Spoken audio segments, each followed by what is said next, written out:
please get us started with opening remarks. Yeah, morning, guys. Well, where we are today, I don't think we're in a similar situation as we were pre Cincinnati. Nico Fagal did some light training today, the first time in 4 weeks. Robbie came back in today, still feeling not 100% after being sort of like a gastro bug on Friday and Saturday and Sunday. So he's not trained for 4 days today. He just did a light jog. Didn't I've got to say, didn't look really great in his face. So we're gonna have to really hope that he comes through. But both are probably doubts for the game on Wednesday. Out of the game on Wednesday, Leandro will be back from suspension, but Blaise will be out from suspension. So it's almost like for like swap in terms of one in, one out. And I think we're looking at the performances of the two young centre-backs on Saturday. Two really young ones. If you'd have asked me at the start of the season, we played a game out here. I think you guys came to an in-house game where Ame and Christian both played centre-backs. And if you'd have asked me after that game, would they be a centre-back partnership later in the season? I would have probably said no, not this season, maybe the season after. They've still got a lot of development to do. And watching them train again this morning, seeing the incredible rise and improvement and development in Christian McCoon has been one of the highlights of the season for me. And then being able to give the opportunity to Ame in 2 games already, and in his development, I think makes it so exciting for next season in terms of the future in that position, in a position where we've not had real consistency in a real centre back partnership. Them two have got durability. They've got incredible enthusiasm to develop and learn. They've got brilliant work ethics. And there was times on Saturday in the first half where it wasn't perfect between them, but it never was going to be perfect. I think a game away and a game at home is totally different, and I think that's what he learnt in the first half. He learnt the difference between having the ball all the time to being away in New York where his main focus was defending. So I think it was a great learning game for both of them, but super proud. And it'd be great to get some more young lads in there from now to the end of the season, but I don't think we'll be able to do that. But ultimately we're looking forward to a really, really massive 3 games against 3 fantastic teams. Be a totally different level than the last 2 games that we've played. Them 2 games probably came at just the right time for us to get some goals, some consistency, some confidence and belief, and some enjoyment.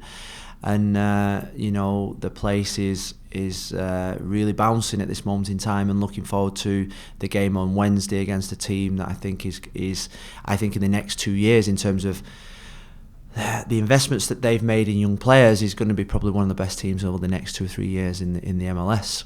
So we know it's an incredibly important game. We know it's do or die again for us. And looking at the league table, I think you look at the situation and think that those teams on 43 points, 42 points are going to have a hell of a dip in the next 2 or 3 games for us to capitalise, and we're going to have to win all the last 3 games against 3 of the best teams in the country. So that's the task in front of us, but one we've never stopped believing in. And you never know in football, when you get momentum and you go on a run, we've seen it this year, that anything can happen. We'll start with questions. First Lauren, then Michelle. Thanks, Rafa. Atlanta has been a tough opponent this season. How do we go into this game and keep creating scoring opportunities against Atlanta? Well, there's not been many games. There's not been many goals in the games, and there's been few chances in the games. You think at the game here it was 1-1. The game there was 1-0 with a penalty, slightly dubious penalty decision that could have gone either way. And it was a really, really good game there. I thought we played really well, particularly in the first probably 50, 60 minutes there. We had a couple of chances that I thought if we'd have took them, we'd have won the game. So we came out of that game with a lot of confidence and belief. The pitch there, even though it's the Astro, it's really, really fast pitch. It's good for passing. They've got real good technical players, and it's a game where we have to go and win. And it's a game where we're going to have to go and be brave again. We're going to have to try and create chances, and we're going to have to probably take some of the 8 goals that we've scored into this game. I think I said it after the game the other night. We're going to have to score at least 2 or 3 to win this game on Wednesday night, because of the fact that they are such a good attacking threat.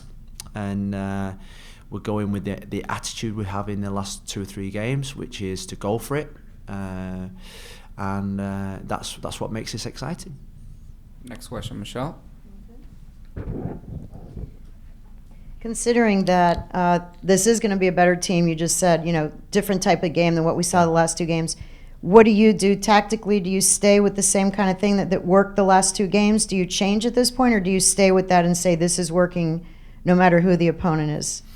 Well, I think that's the decision we've got to make over the next 48 hours. And I think it will be driven totally by the players available. I've got to say, Michelle, I think if we have Figal available, then that gives us an extra body that we can put into the back. If he's not available, we have not got a body to put into the back. So it's driven on personnel. We played some of our best football when it was Leandro, Nico and Christian. But unfortunately, Nico's been out for 4 weeks. It's a big ask for him to play on an AstroTurf against their type of team on Wednesday, when you've not trained at all for the last 4 weeks or done anything really that physical. So the system change, I think, worked well against the 2 previous teams. It gave us a little bit more control, got players probably a little bit higher up the pitch, and that's one we have to consider over the next 48 hours. I thought the system we played 3-5-2 there last time we went there, and that works really well. From a defensive point of view, we outnumbered them in midfield. They got frustrated with us. So I think we're a team that can play a number of systems. We just need to make sure that we pick the right one with the right players in the right formation, playing in their best positions. Next question, Steve, then Franco. So David was back in the house on Saturday night. What's been his take so far on? Because he's been away, isn't he? Then he's come back. Yeah. How does he sort of assess what's happened? Well, I think there is frustration there from him, like there is from everyone that we're in this position where we are virtually relying on others to get us into the playoffs. I think he expected us to be higher than what we were, but realises the challenges in front of us and the obstacles that we've had this season. But I think the conversations that I've had with him have mirrored the conversations that, as a technical staff, and the way I feel is that it's frustrating, and we feel as if we should have done better. We feel as if we should be higher up the table with the players that we've got. And his demands are that he wants better and we want more, and I feel exactly the same. So we could have done with him coming about 5 games ago to all our away games with him being a lucky mascot. But ultimately when he's here, there's that word again, when he's here, he offers great support. The players love having him in and around the training ground. And the one challenge that he said is, let's win the last 3 or 4 games. Let's finish on a high. Let's make sure that we give ourselves the best opportunity to finish in that playoff position, because that's where he wants to be. Next question, Franco. Then we'll go to Mike DePasquale. Hey Phil, you touched on this a little bit earlier here, but just how do you go about balancing out the team in terms of the defensive posture and going into this game? It's in Atlanta. They'll have their home crowd behind them. They're an opponent that has a lot of dynamic attacking players, as you know, and you guys were very competitive last time, aside from that controversial penalty kick that went against you. So how do you balance out the defensive side, also knowing you need the goals, but obviously don't want to leave yourself too exposed at the back? Yeah, well, we're going to have to take risks. It's not a game where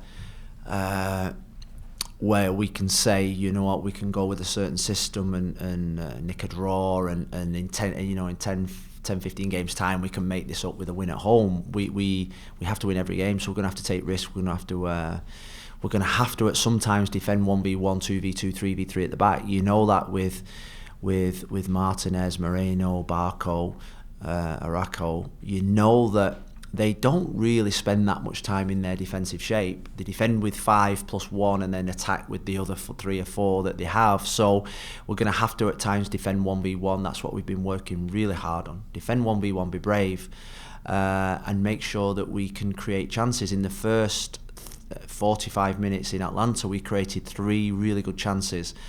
And we also know that in this game of football, Wednesday night will be no different. It won't be like the previous 2 games where we were a little bit wasteful in our chances. We're going to get probably 2 or 3 chances in the game. If we take those chances, we'll win the game. If we don't, we won't. That's what it was like when we went there. We had 2 or 3 chances. We didn't take them. They took their penalty decision. They took their goal. And they beat us at home here. I think there was only 2 chances in the game. Lewis scored 1 and I think Martinez scored the other. Correct me if I'm wrong. So these matches have been really tight. They've been like games of chess, and we've got to make sure that when the big moment comes, we stick it in the back of the net. And I was watching the Orlando game against New England last night, and you think about New England bring their DP players on, bang, 2 goals, get a point from the game. That's what we need. We need our big players to take the chances. We need the big players to stand up. We need the big players to win us a game of football now. That's what I'm demanding from our big players. And if the chance comes, they've got to stick it in the back of the net. If they stick it in the back of the net, then we'll win the game of football, and that I will be convinced about. Last question, Mike. Thank you, Phil. Thank you, Rafa. Phil, you said the next 3 games will be on a different level than the previous 2 games that you played that you needed to win. The Higuain brothers together have sort of carried this team in the last 2 games. Do you keep them together as you move forward, knowing that you probably have to win out to get into the playoffs? Yeah. I mean, Federico turned 37 today, so he's played the last 2 games. He's got a game on Wednesday, game on Saturday at 1:30. So it's a big ask for him to play in every single minute. New England game, 7-8 days rest, so that's no problem. So the next 2 games is about putting the freshest team out on the pitch as possible, and to play the right players in the right moment, in the right match at home or away. And that's the conundrum. That's the challenge that I've got as a manager. Federico, I think, has played his best games at home. Because I think the tempo of the game at home, I think us having more of the ball at home has suited him. But we're in a situation where we need to win and we need to take risks, and Federico could be part of that risk. And it's not a risk in terms of playing him, but it's a risk in terms of the amount of minutes and accumulation and time spent on the field for somebody of the age of 37, and the freshness needed in the team. And I've got to say, Mike, I thought Pizarro played his best game of the season the other night as well. So all I can promise is we're going to go there, we're going to try and win the game of football. Whichever system we're going to play, we're going to try and create chances, we're going to be really brave. And an old saying from the Manchester United days, if you're going to die, we're going to die trying. And I think that attitude we've had over the last 2 or 3 weeks, and we're going to give it our absolute all. We're enjoying the challenge. The players look like they're really enjoying this challenge. There's a good spirit amongst the team. And the challenge is now to keep pressure on the teams above us, because I think an Inter Miami team that keeps winning games keeps pressure on the 3 or 4 teams above us, because they know we're a team that's capable of winning 3, 4, 5 games on the bounce. And if you'd have said to me 3-4 weeks ago that if you've got to win every game to get into the playoffs, I would have took that. And we're still in that situation, and hopefully after the game on Wednesday night we can bring the team back to the stadium on Saturday in the same shape as what we'd have. And if we do, then I'm confident that we can win that game as well. Thank you. What do you want me to say about that yesterday, Steve? No, I think I've played in United teams that have lost 5-0 away at Newcastle. I think we were 4-0 down at Southampton, and we changed kits at half time. I played in a Manchester derby. We've lost 4 or 5. These things happen in football. I think the sensationalism of everything now is just incredible, out of control. United lost a game of football 5-0 to Liverpool. Yes, it hurt. Yes, it was probably a real sickening blow for everybody that's ever played, supported, or been involved with Manchester United. But it's as if that United's never lost 5-0. in ever in their history, and this has happened, and United have bounced back, and United have won things since losing 5-0. So yes, I watched the game. Yes, we're disappointed like everybody else, but ultimately, I went up to St James's Park, got beat 5-0. Philippe Albert chipped Peter Schmeichel, felt no different. The only difference was there was not a billion people on Twitter thinking that they knew best about this, that, and the other, and that's I said that the other night. I think the abuse, the everything that goes with being involved in football at this moment in time, it's on social media. Social media is an absolute cesspit for people that are just the lowest of the lowest, and you know, I think it's out of control, and you know, it's now costing. Look, it costs people lives. Sure. Social media costs people's lives, and we've seen that. We've seen that in England with high profile people, and you know, it might.